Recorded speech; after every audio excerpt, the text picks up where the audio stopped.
Hey, what's up, guys?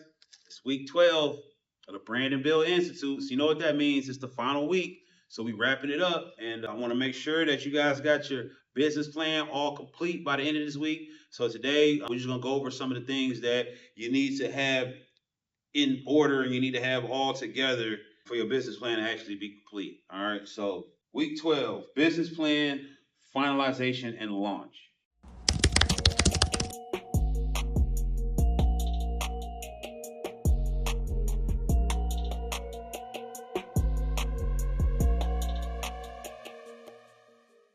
Okay, so by now, you got all the components that you need for your business plan. A great business plan, too. As long as you have thoroughly went through these assignments and you did your due diligence to think these things through, the things that I was asking you to think about every week, if you was able to do that and do your thought process and do your research and come up with a good solid plan, I'm telling you, like the more solid your plan is now, the more thought out your plan is now, the more likely you are for success. And that's why we want you to walk through each step of these 12 weeks to make sure you have a solid plan and you've hit every corner. Okay. But even after it's finalized, we're still here to help you fine tune the situation. Okay. So we're going to do that for you. That's one thing you don't have to worry about. We're here for you. So as far as wrapping up the business plan, I want you to look at your final business plan, and these are the things that I want you to look for, okay? Because this is what I'm looking for in your business plan. So like when you're looking over it, I want you to look for consistency, which is big. Is there consistency in your plan? Like on one page, are you talking about doing business in Las Vegas? Another page, you're talking about doing business in Los Angeles. You know what I mean? Like we need to make sure that it's consistent. Like if you just whatever you decided on for your business, it needs to be consistent throughout the whole plan. It shouldn't look like you're changing throughout the plan. Okay. So even if you got to go back and change things because you changed something here, if you changed it here, you need to go back and change it there.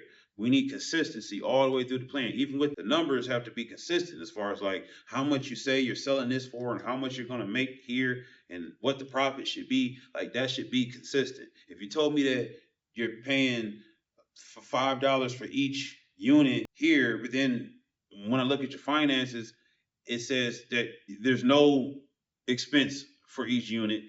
That's not consistent. So that's what I mean. Make sure it's consistent because that's what I'm looking for. Alignment. So alignment. Okay, so it's like does everything align with the overall vision that you said what you're trying to do?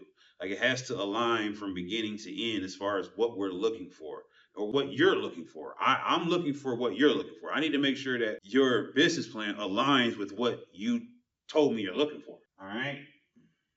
Three, feasibility. That's huge.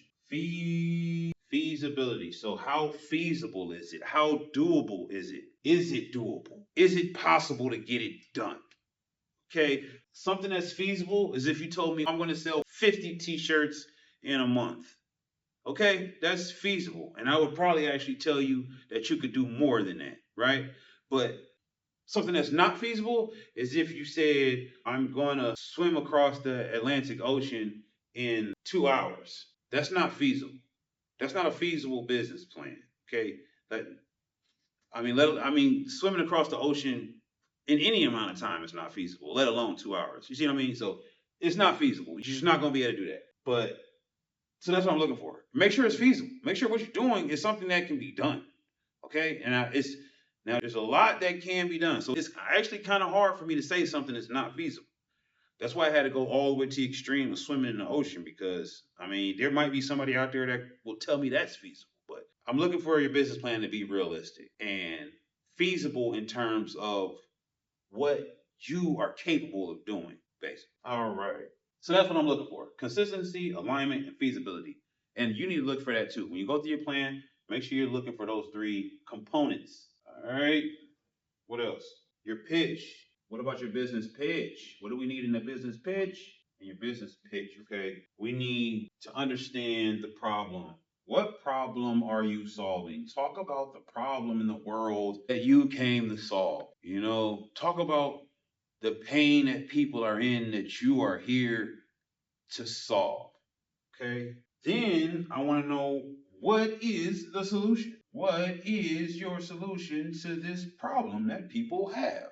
And then I want to know, is there a market for it? And what is your market? Who is your target market? What is your target customer? Who is that person that you're talking about? Who can you help? Who is out here that has money in their pocket that they want to take it out of their pocket and give it to you because of what you're doing? Who is that person? And the offer. What is the offer? Once you have that person, okay, what is the offer? What's the structure of the offer?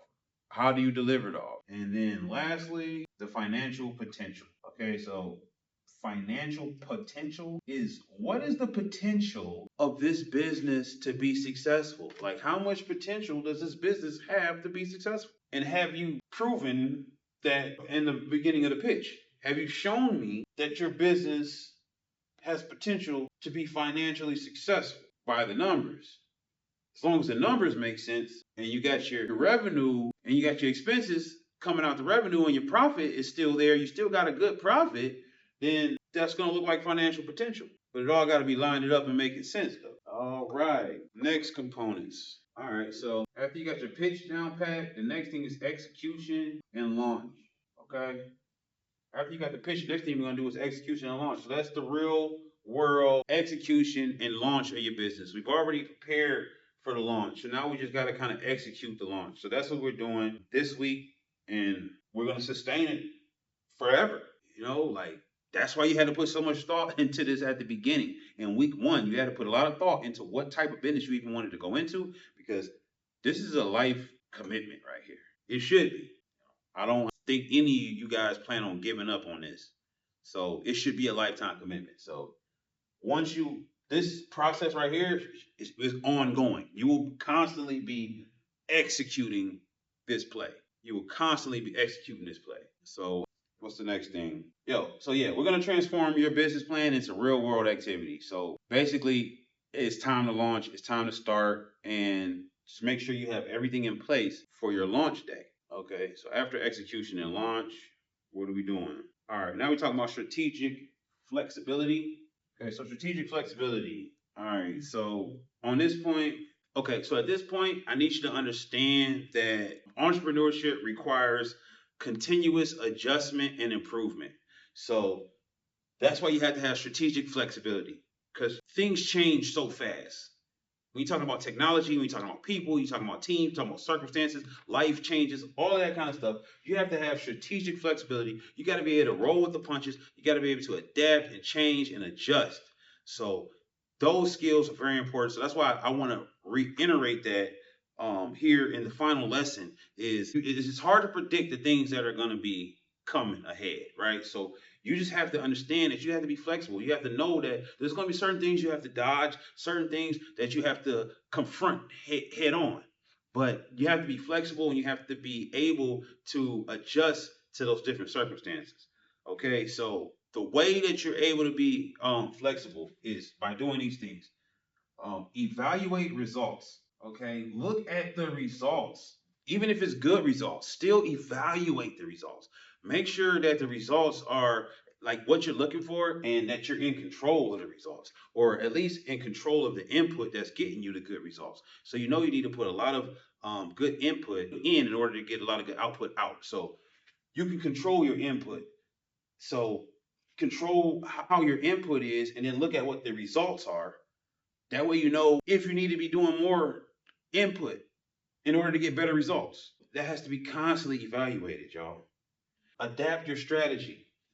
After you evaluate the results, whether good or bad, you have to adapt the strategy. Adapt your strategy to continue to get the results you need. Or you might need to change your strategy based off of getting the results that you didn't want. So by looking at these results, you got to be prepared to make a change if necessary based off the results. And make sure that the changes are based off the results and based off the research of you looking into it and doing the right thing. Then also, you want to pursue new opportunities. Always be in pursuit of new opportunities. You never want to stop growing. You never want to stop learning. So if you're always in pursuit of new opportunities, that keeps your business healthy because you're the leader of your business. And if you're always with a growth mindset, you're always with an expansion mindset, you're always like You're never stagnant. You're never satisfied where you are. People will be more excited to follow you because they know you're going places. They know that you're open to new things. When you get stuck into a mind state of this is working, so I'm just going to keep doing it this way, that's not exciting. That doesn't leave room for growth. People don't want to follow someone who's like satisfied where they are because that means if I follow you, then I'm going to be stuck where I am. People want to follow someone who's going places because that means that they're going places too, right? Okay, so always pursue new opportunities. Always be looking for new opportunities, looking for new teammates, looking for new partners. Always be looking for new employees, new staff, new technology. Always be looking for new. If you're not always looking for new, then you can get left behind, and that's what we don't want you guys to do. Okay, so that's the final concept I have in the final lesson. And from here, we're going to finalize the business plans, and execute the launch. So that's where we're at now. And on the live stream, we're going to be going over these business plans and everything. And that's where we're on right now. We're getting everybody's business plan finalized. This was the final lesson. So now you can just take everything that you have, compile it together into a plan, and I'm going to provide you with some additional materials to help you like finalize the business plan. It's going to be a template of a business plan, so you can kind of use that to help you finish it. And then I'll also be going over some more questions and stuff on the live stream, and then you can always just contact me if you have any questions or whatnot. And yeah, I'm here to help you out. So let's get these business plans finalized so we can launch. And I'm looking forward to seeing everybody's businesses launch and be successful and grow to places we never imagined. And that's what we're here for, man. I appreciate y'all for tapping in. And if you made it through every week to week 12, then you already know what time it is. We getting ready to get this started. We getting ready to launch, and you about to graduate. And congratulations on that. So I'm be tapped back in with y'all. Make sure you hit me up and let me know what I can do for you.